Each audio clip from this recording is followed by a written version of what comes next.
नमस्कार दोस्तों, ढोल में पोल चैनल में आप सब मित्रों का हृदय से अभिनंदन करता हूं। दोस्तों, पुराणों को ऐसे ही नहीं कहा जाता गप्पों का पोथन्ना। ये गपोड़पंथी जो है पूरी तौर से पुराणों में कूट कूट करके भरी हुई है दोस्तों। और ये मैं नहीं कहता, तमाम विद्वान कहते हैं और आप भी कहेंगे यदि आप इनको पढ़ेंगे और सुनेंगे तो, बशर्ते कि आप जो है ये धर्म का चश्मा उतार के पढ़ें। दोस्तों, ऐसे ही आज एक जो है मनोरंजक भी हैं, ये हमारे गपोड़े मनोरंजक भी हैं, दिलचस्प भी हैं। कुछ भी हो, इनको पढ़ने में आनंद आता है, रस आता है और मनोरंजन भी होता है दोस्तों। तो आज ऐसे ही एक मनोरंजन के लिए एक दिलचस्प प्रसंग मैं श्रीमद्भागवत पुराण से, ये जो है श्रीमद्भागवत महापुराण है, द्वितीय खंड है दोस्तों। प्रथम खंड भी इसका तुलसीदास वो गीता प्रेस गोरखपुर, वहाँ से ये प्रकाशित है। और दोस्तों, आपको ये बताते चलें कि श्रीमद्भागवत पुराण में श्री कृष्ण का जो है वर्णन है, इनका श्री कृष्ण की पूरी गाथाएँ बचपन से लेके अंत तक। तो दोस्तों, आज हम एक ऐसा ही प्रकरण इसमें देखने जा रहे हैं कि आपने शेषनाग का नाम तो सुना होगा, जिसके 1000 फन बताए जाते हैं और जिसकी सैया पर विष्णु जी क्षीर सागर में सोते रहते हैं और जिसे लक्ष्मण का भी अवतार बताया जाता है शेषनाग को। लेकिन आज उसके एक छोटे भाई की कथा सुनाते हैं। छोटा भाई यानी 101 फन वाला कालीनाग जिसे कहते हैं, शेषनाग नहीं कालीनाग। शेषनाग का छोटा भाई कालीनाग, 101 फन।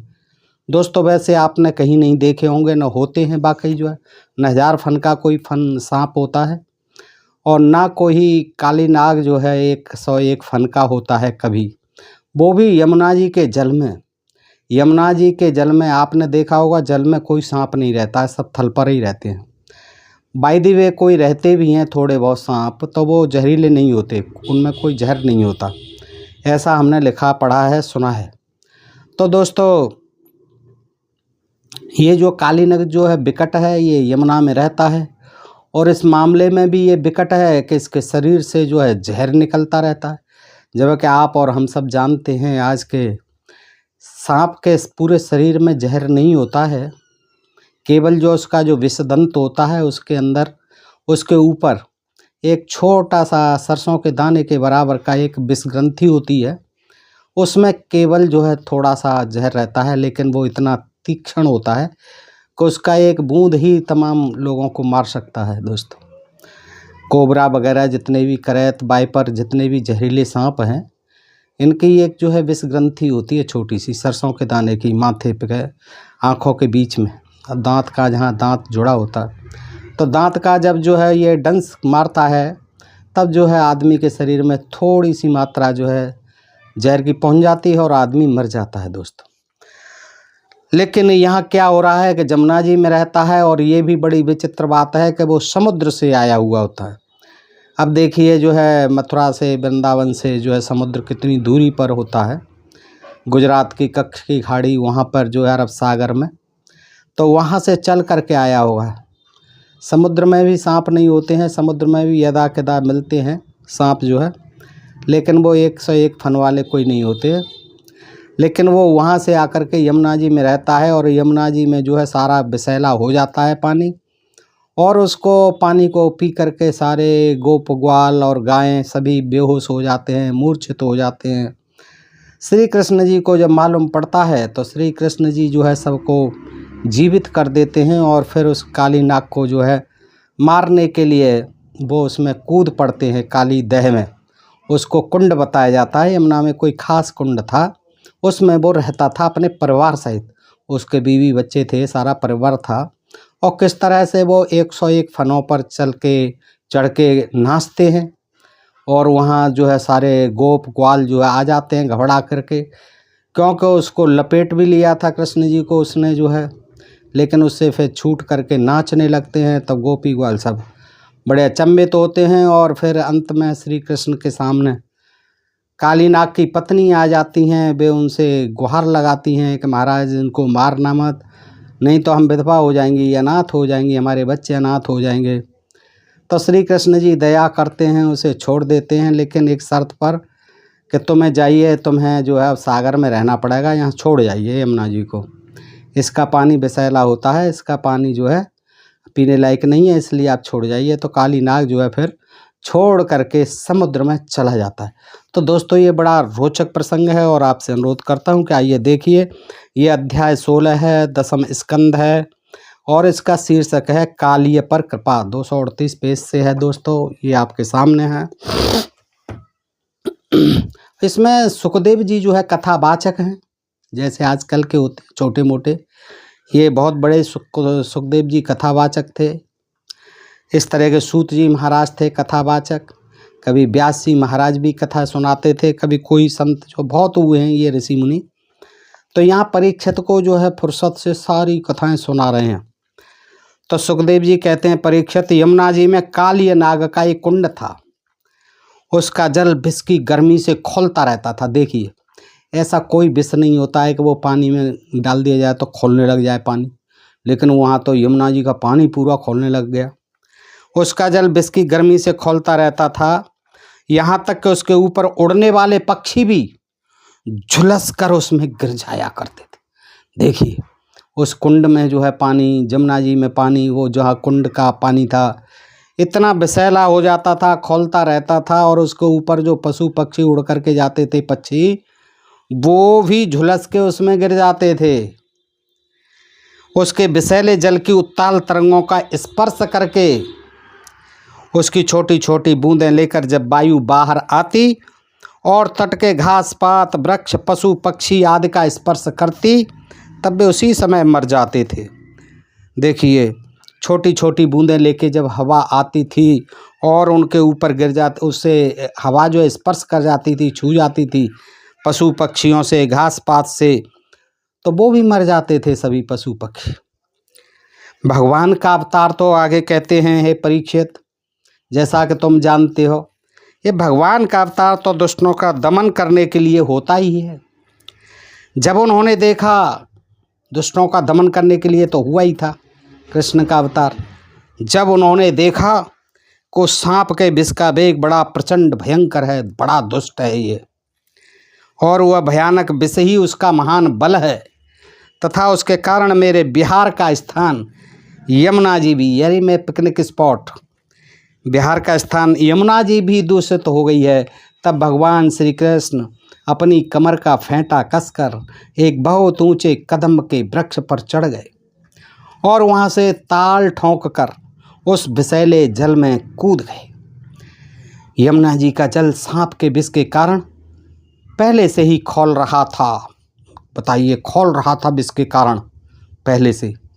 अब आप अनुमान लगा लीजिए कि इस लेखक ने जो है क्या खा पी करके लिखा होगा। ये कथा जो है, पुरुषोत्तम भगवान श्री कृष्ण के कूद पड़ने से उसका जल और भी उछलने लगा। उस समय तो कालिय दह का जल इधर उधर उछलकर 400 हाथ तक फैल गया। तुरंत इस पुराण लेखक ने जो है नाप लिया था कि 400 हाथ ऊपर तक चला गया। जैसे ही वो छलांग लगाई तो वो खौलता हुआ जल जहर से 400 हाथ तक फैल गया। इतना आकर्षक रूप था कृष्ण जी का। फिर भी उस आकर्षक रूप को देखकर भी कालिय नाग ने देखा कि बालक ये तनिक भी ने डर कर इस विषैले जल में मौज से खेल रहा है, मजे से खेल रहा है। तब उसका क्रोध और भी बढ़ गया काली नाग का।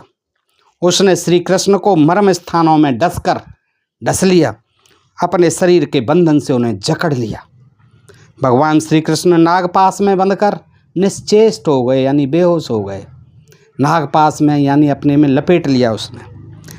यह देखकर उनके प्यारे सखा ग्वालवाल बहुत ही पीड़ित हुए और उसी समय दुख, पश्चाताप और भय से मूर्छित होकर पृथ्वी पर गिर पड़े, क्योंकि उन्होंने अपने शरीर, सुहृद, धन संपत्ति, स्त्री, पुत्र, भोग और कामनाएं सब कुछ भगवान श्री कृष्ण को ही समर्पित कर रखा था। सारे ग्वालवाल जो है देख करके बेहोश हो जाते हैं। भगवान श्री कृष्ण ने उस समय अपना शरीर फुलाकर खूब मोटा कर लिया। देखिए, जैसे ही लपेटा तो कृष्ण ने और अपना शरीर मोटा कर लिया। इससे सांप का शरीर टूटने लगा। वो अपना नागपाश छोड़कर अलग खड़ा हो गया और क्रोध से आग बबूला हो अपने फण ऊंचा करके फुफकारें मारने लगा। घात मिलते ही श्री कृष्ण पर चोट करने के लिए वह उनकी ओर टकटकी लगाकर देखने लगा। उस समय उसके नथनों से विष की फुहारें निकल रही थी।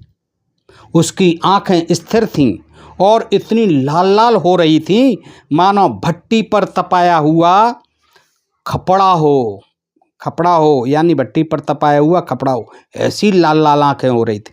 उसके मुंह से आग की लपटें निकल रही थीं काली नाग से। उस समय काली नाग अपनी दोहरी जीभ लपलपाकर अपने होठों के दोनों किनारों को चाट रहा था और अपनी कराल आंखों से विष की ज्वाला उगलता जा रहा था। आंखों से भी विष की ज्वालाएं निकल रही थी। अपने वाहन गरुड़ के समान भगवान श्री कृष्ण उसके साथ खेलते हुए पैंतरा बदलने लगे और वह सांप भी उन पर चोट करने का दांव देखता हुआ पैंतरा बदलने लगा। आदमी तो आदमी, राक्षस तो राक्षस, यहाँ तो सांप भी पैंतरा बदलने लग गया। संग्राम होने लग गया। इस प्रकार पैंतरा बदलते बदलते उसका बल क्षीण हो गया, कमज़ोर पड़ गया। तब भगवान श्री कृष्ण के उसके बड़े बड़े सिरों को, फनों को नहीं, सिरों को तनिक दबा दिया। अब 101 फन थे, 2 ही हाथ थे, पता नहीं एक साथ कैसे दबाए होंगे, और उछलकर उन पर सवार हो गए, फणों पर सवार हो गए। काली नाग के मस्तकों पर बहुत सी लाल लाल मणियाँ थीं। अब देखिए क्या विचित्र सांप था, लाल लाल मणियाँ भी थीं उसके माथे पर। उसके स्पर्श से भगवान के सुकुमार तलुओं की लालमा और बढ़ गई। तलुआ भी भगवान के लाल लाल दिखाई देने लगे मणियों के स्पर्श से। नृत्य गान आदि समस्त कलाओं के आदि प्रवर्तक भगवान श्री कृष्ण उसके सिरों पर कलापूर्ण नृत्य करने लगे। काली नाग के 101 सिर थे। वह अपने जिस सिर को नहीं झुकाता था उसी को प्रचंड दंडधारी भगवान अपने पैरों की चोट से कुचल डालते। जो ऊपर को उठाए रहता फन उसी को ही पैरों की चोट से कुचल डालते। जो झुके हुए थे उनकी कोई बात नहीं। इससे काली नाग की जीवन शक्ति क्षीण हो चली। वह मुंह और नथनों से खून उगलने लगा। अंत में चक्कर काटते काटते वह बेहोश हो गया। तनिक भी चेत होता तो वह अपनी आंखों से विष उगलने लगता और क्रोध के मारे जोर जोर से फुफकारें मारने लगता। देखिए क्या विकट पाला पड़ा हमारे भगवान श्री कृष्ण जी का, कैसे सांप से पाला पड़ा। इस प्रकार वह अपने सिरों से जिस सिर को ऊपर उठा था उसी को नाचते हुए भगवान श्री कृष्ण अपने चरणों की ठोकर से झुकाकर रौंद डालते। उस समय पुराण पुरुषोत्तम भगवान श्री कृष्ण के चरणों पर जो खून की बूंदें पड़ती थीं उनसे ऐसा मालूम होता मानो रक्त पुष्पों से उनकी पूजा की जा रही हो। रक्त पुष्पों से पूजा की जा रही हो, जो खून की बूंदें गिरती थीं चरणों पर श्री कृष्ण के। परीक्षित, भगवान के इस अद्भुत तांडव नृत्य से कालिय के फण रूप छत्ते छिन्न भिन्न हो गए। सारे छत्ते जो थे उसके फल रूप फनों के वो सब छिन्न भिन्न हो गए। डांस करते करते उनके ऊपर उसका एक एक अंग चूर चूर हो गया। हो ही जाएगा, इतने जो जोर से नाच रहे थे। और मुँह से खून की उल्टी होने लगी। मुँह एक ही था, 101 फनों से होने लगा। अब उसे सारे जगत के आदि शिक्षक पुराण पुरुष भगवान नारायण की स्मृति हुई। अब ध्यान आया उसे, आदि पुरुष पुराण पुरुष भगवान नारायण का भी याद आने लगा। वह मन ही मन भगवान की शरण में गया, मन ही मन गया। भगवान श्री कृष्ण के उदर में संपूर्ण विश्व है, ये देखो उसे याद आने लगा। सांप को कितना जो उसे ज्ञान था। भगवान श्री कृष्ण के उदर में यानी पेट में संपूर्ण विश्व है। इसलिए उनके भारी बोझ से काली नाग के शरीर की एक एक गांठ ढीली पड़ गई। क्योंकि पूरी पृथ्वी है, ब्रह्मांड है, इसलिए देखो उसके जो शरीर की एक एक गांठ ढीली पड़ गई बोझ से। उनकी एड़ियों की चोट से उसके छत्र के समान फण छिन्न भिन्न हो गए। अपने पति की यह दशा देखकर उसकी पत्नियां भगवान की शरण में आईं और जब सामने बैठे हुए कथावाचक के लोग वाह वाह वाह, जय श्री कृष्णा, जय जय जय, जय जय पुरोहित जी, जय जय कथावाचक जी, क्या कथा सुना रहे हैं, ये देखिए हमने आज तक नहीं सुनी, कितनी ज्ञान विज्ञान भरी कथा सुना रहे हैं। वे अत्यंत आतुर हो रही थी। कौन? उसकी पत्नियां नागराज की। अपने पति की यह दशा देखकर उसकी पत्नियां भगवान की शरण में आईं। वो भी वहीं रहती थीं, यमुना जी के उसमें कुंड में। तो वे अत्यंत आतुर हो रही थीं। भय के मारे उनके वस्त्र आभूषण अस्त व्यस्त हो रहे थे। देखिए सारे अस्त वस्त्र आभूषण सभी अस्त व्यस्त हो रहे थे भय के मारे। सब अच्छी अच्छी साड़ियाँ पहनी हुई थीं, गहने पहनी हुई थीं सोने चांदी के। सांप की पत्नियाँ भय के मारे सबके वस्त्र भूषण अस्त व्यस्त हो रहे थे और केस की चोटियाँ भी बिखर रही थीं। देखिए ऐसी पत्नियाँ जो है बेचारी परेशान थीं। कहीं देखी हैं आपने? पत्नियाँ भी सब आभूषण वस्त्र जो अस्त व्यस्त हो गए, केस की चोटियाँ भी खुल गईं, बिखर गए बाल। उस समय उन साध्वी नाग पत्नियों के चित्त में बड़ी घबराहट थी। घबराहट तो होगी है, कृष्ण जी ऊपर नाच रहे हैं, फन कुचल डाले। अपने बालकों को आगे करके, बालकों को, अपने बच्चों को, पत्नियां जो है सांप की, वे पृथ्वी पर लौट गईं। यमुना जी में क्यों नहीं लौटी? पृथ्वी पर लौट गईं और हाथ जोड़कर उन्होंने समस्त प्राणियों के एकमात्र स्वामी भगवान श्री कृष्ण को प्रणाम किया। भगवान श्री कृष्ण को शरणागत वत्सल जानकर अपने अपराधी पति को क्या अपराध था उसका?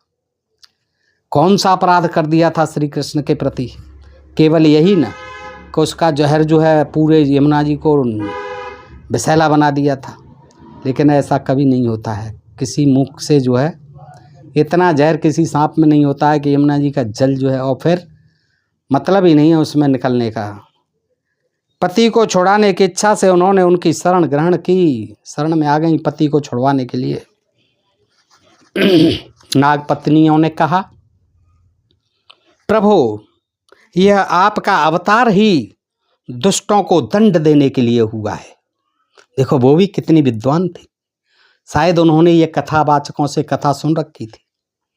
वो भी कहती हैं, महाराज आप जो है दुष्टों को दंड देने के लिए ही पैदा हुए हैं। ये हमारा पति भी बड़ा दुष्ट है, पूरा जहर जो है यमुना जी में फैलाता रहता है, इसलिए इस अपराधी को दंड देना सर्वथा उचित है। देखिए आपकी दृष्टि में शत्रु और पुत्र का कोई भेदभाव नहीं है। आप तो सर्वज्ञ हैं, अंतर्यामी हैं, सर्वद्रष्टा हैं। आप तो भगवान ना शत्रु को और पुत्र का कोई भेद नहीं करते हैं।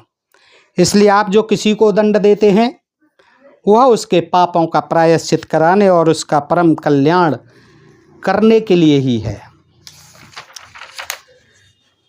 स्वामी क्या कहती हैं पत्नी? स्वामी यह नागराज तमोगुणी योनि में उत्पन्न हुआ है। कृष्ण जी नहीं जानते थे, वो नाग की पत्नियां जानती थीं। ये ज्ञान कृष्ण को दे रही हैं कि महाराज हे प्रभु यह नागराज तमोगुणी योनि में उत्पन्न हुआ है और अत्यंत क्रोधी है। फिर भी इसे आपकी वह परम पवित्र चरण रज प्राप्त हुई जो दूसरों के लिए सर्वथा दुर्लभ है तथा जिसको प्राप्त करने की इच्छा मात्र से ही संसार चक्र में पड़े हुए जीव को संसार के वैभव संपत्ति की तो बात ही क्या, मोक्ष की भी प्राप्ति हो जाती है, जिसके ऊपर आपके चरणों की धूल चढ़ जाती है। प्रभु हम आपको प्रणाम करती हैं। आप अनंत एवं अचिंत्य ऐश्वर्य के नित्य निधि हैं। महाराज इस तरह से देखिए निवेदन करती हैं, हम आपकी दासी हैं, हमें आप आज्ञा दीजिए आपकी क्या सेवा करें, क्योंकि जो श्रद्धा के साथ आपकी आज्ञाओं का पालन आपकी सेवा करता है वह सब प्रकार के भयों से छुटकारा पा जाता है।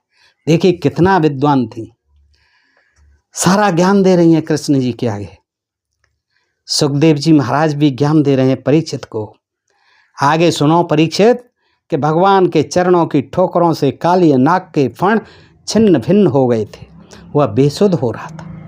जब नाग पत्नियों ने इस प्रकार भगवान की स्तुति की तब उन्होंने दया करके उसको छोड़ दिया। दया आ गई, बहुत गिड़गिड़ा रही थी, बहुत प्रार्थना कर रही थी, तो भगवान ने उस नाग को छोड़ दिया। धीरे धीरे ये काली नाग की इंद्रियों और प्राणों में कुछ कुछ चेतना लौट आई। वह बड़ी कठिनता से श्वास लेने लगा और थोड़ी देर के बाद बड़ी दीनता से हाथ जोड़कर भगवान श्री कृष्ण से इस प्रकार बोला। काली उवाचः वयम खला सहोत्पत्त्या तामसा दीर्घमन्यवः स्वभावो दुस्तज्यो नाथ लोकानाम यद सदग्रह। सांप भी संस्कृत पढ़ा हुआ था। देखिए क्या श्लोक बोला उसने, अब इसका अर्थ सुन लें। नाथ, हम जन्म से ही दुष्ट, तमोगुणी, सांप जो है तमोगुणी और बहुत दिनों के बाद भी बदला लेने वाले बड़े क्रोधी जीव हैं। नाग, ये नाग जाति के ऊपर कटाक्ष है।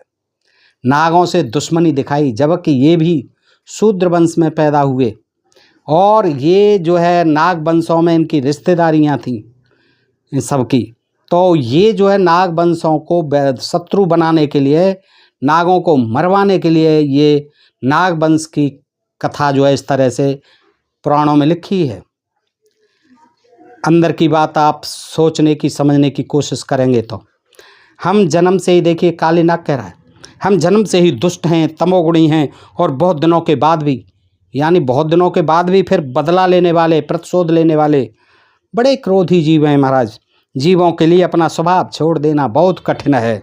इसी के कारण संसार के लोग नाना प्रकार के दुराग्रहों में फंस जाते हैं। विश्व विधाता आपने ही गुणों के भेद से, आपने ही गुणों के भेद से, यानी गुणों और अवगुणों को देखकर इस जगत में नाना प्रकार के स्वभाव, वीर्य, बल, योनि, बीज, चित्त और आकृतियों का निर्माण किया है। आपने ही महाराज ये ब्रह्मांड की गुणों अवगुणों के आधार पर सृष्टि की है। भगवान, आपके ही सृष्टि में हम सर्प भी हैं। हम जन्म से ही बड़े क्रोधी होते हैं। हम इस माया के चक्कर में स्वयं मोहित हो रहे हैं। फिर अपने प्रयत्न से इस दुस्तज्य माया का त्याग कैसे करें? आप सर्वज्ञ और संपूर्ण जगत के स्वामी हैं। वयम च तत्र भगवन् सर्पा जातुर्यम मनवा कथम त्यज्यामस्त्वं निम्यान्याम दुस्त्यज्यम मोहिताम स्वयं।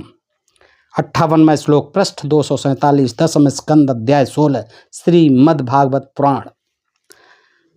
हम जन्म से ही बड़े क्रोधी होते हैं। हम इस माया के चक्कर में स्वयं मोहित हो रहे हैं। फिर अपने प्रयत्न से इस दुस्तज्य माया का त्याग कैसे करें? भगवान, आप सर्वज्ञ और संपूर्ण जगत के स्वामी हैं। आप ही हमारे स्वभाव और इस माया के कारण हैं। अब आप अपनी इच्छा से जैसा ठीक समझें कृपा कीजिए या दंड दीजिए। देखिए सुखदेव जी कथा सुनाते हैं, आगे कहते हैं, सुनो परीक्षित, काली नाग की बात सुनकर लीला मनुष्य भगवान श्री कृष्ण ने कहा, सर्प, अब तुझे यहाँ नहीं रहना चाहिए। तू अपने जाति भाई, तेरे जो जाति भाई हैं, देखिए सांपों की भी जाति बताई है, आदमियों की तो छोड़ो बात, सांपों की जाति, अपने जात भाई यानी सर्प जाति के लोगों को, भाई पुत्र और स्त्रियों के साथ शीघ्र यहाँ से समुद्र में चला जा, यानी दक्षिण को चला जा, समुद्र दक्षिण में ही है। नाग जो है सब चले जाओ यहाँ से। अब गौएं और मनुष्य यमुना जल का उपभोग करें। अब शुद्ध हो गई, पवित्र हो जाएगी। जो मनुष्य दोनों समय तुझको दी हुई मेरी इस आज्ञा का स्मरण तथा कीर्तन करे, उसे सांपों से कभी भय न हो।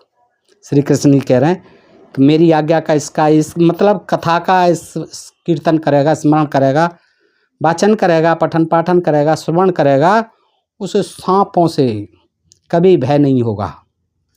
मैंने इस काली देह में क्रीड़ा की है, इसलिए जो पुरुष इसमें स्नान करके यमुना के काली देह में, आप पता नहीं कहाँ हैं, जल से देवता और पितरों का तर्पण करेगा। देखिए मुख्य बात तो यहाँ आती है, इसलिए इतनी कथा गढ़ी गई कि जमुना जी के वो कहीं बना रखा होगा, बताते होंगे कि ये काली नाग का कुंड था और इसमें जो है श्री कृष्ण भगवान ने खुद कहा था उससे कि तू समुद्र इसको यमुना को छोड़ समुद्र में जा, अपने जाति भाइयों को साथ ले जा, परिवार वालों को साथ ले जा।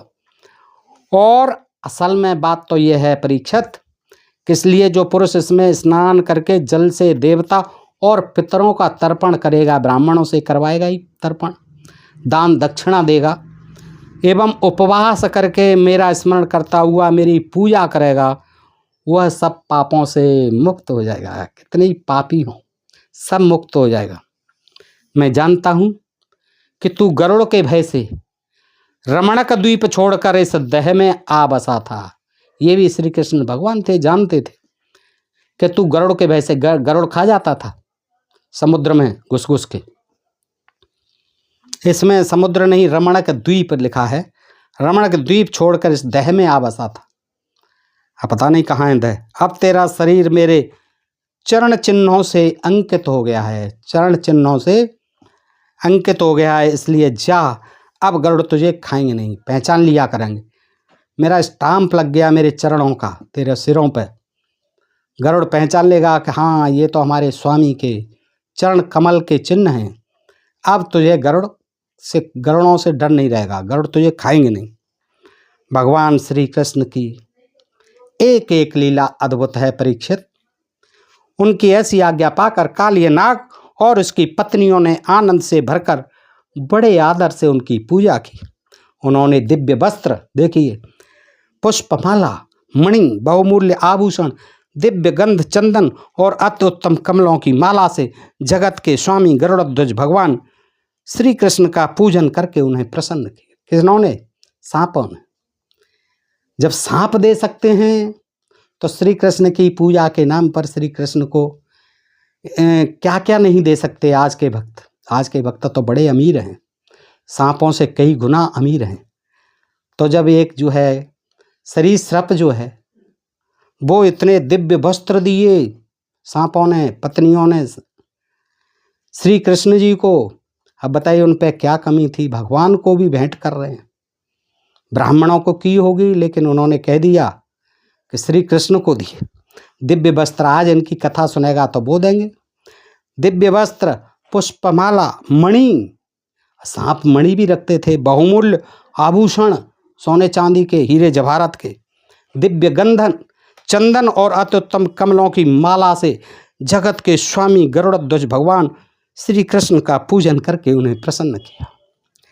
इसके बाद बड़े प्रेम और आनंद से उनकी परिक्रमा की, वंदना की और उनसे अनुमति ली कि महाराज अब अनुमति दीजिए, अब हम चलते हैं समुद्र को। तब अपनी पत्नियों, पुत्रों और बंधु बांधवों के साथ रमणीक द्वीप की, जो समुद्र में सर्पों के रहने का एक स्थान है, आज तक नहीं मिला, खोज करनी चाहिए कहाँ पर है वो रमणीक द्वीप और कौन से समुद्र में है। बहुत समुद्र हैं। रमणीक द्वीप की जो समुद्र में सर्पों के रहने का, सर्प कभी समुद्र में रहते ही नहीं है, रहने का एक स्थान है, यात्रा की लीला। मनुष्य भगवान श्री कृष्ण की कृपा से यमुना जी का जल केवल विषहीन ही नहीं बल्कि उसी समय अमृत के समान मधुर हो गया। आज श्री कृष्ण भगवान कहाँ हैं?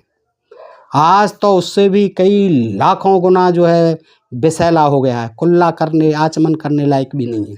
नहाने की तो बात दूर है। यमुना जी का, गंगा जी का भी कितना प्रदूषण हुआ है। आज कहाँ है श्री कृष्ण? आज क्यों नहीं आते अपने उस विहार स्थल में देखने? काली नाग को तो भगा दिया, लेकिन आज के इन दुष्टों को कैसे भगाओगे जो नित्य प्रति उसमें अथाह मलबा, मल मूत्र सभी कुछ विसर्जित कर रहे हैं, सभी कुछ बहा रहे हैं। तो हे श्री कृष्ण भगवान, अगर आप कहीं भी हैं तो आप आ जाइए अपने जो है उस क्रीड़ा स्थल, अपनी पतित पावनी और अपनी प्रेयसी, प्रेम का पत्नी यमुना जी को जो है पर्यावरण प्रदूषण से मुक्त करा जाइए। उसका जल जो है अब आचमन लायक भी नहीं है, बहुत विषैला हो गया है। तब तो एक काली नाग के जहर से हुआ था, अब तो हजारों टन जहर उसमें रोजाना विसर्जित कर रहा है आज का मनुष्य। तो दोस्तों बताइए आज का ये प्रसंग आपको कैसा लगा? अच्छा लगा हो तो अपने मित्रों में अधिकाधिक शेयर करें। अपने प्रिय चैनल ढोल में पोल को सब्सक्राइब करते रहें। बेल आइकन को आप अवश्य दबाएं दोस्तों, ताकि नोटिफिकेशंस आपको मिलते रहें। आपका सुनने के लिए विशेष आभार। नमस्कार, जय हिंद, जय भारत दोस्तों।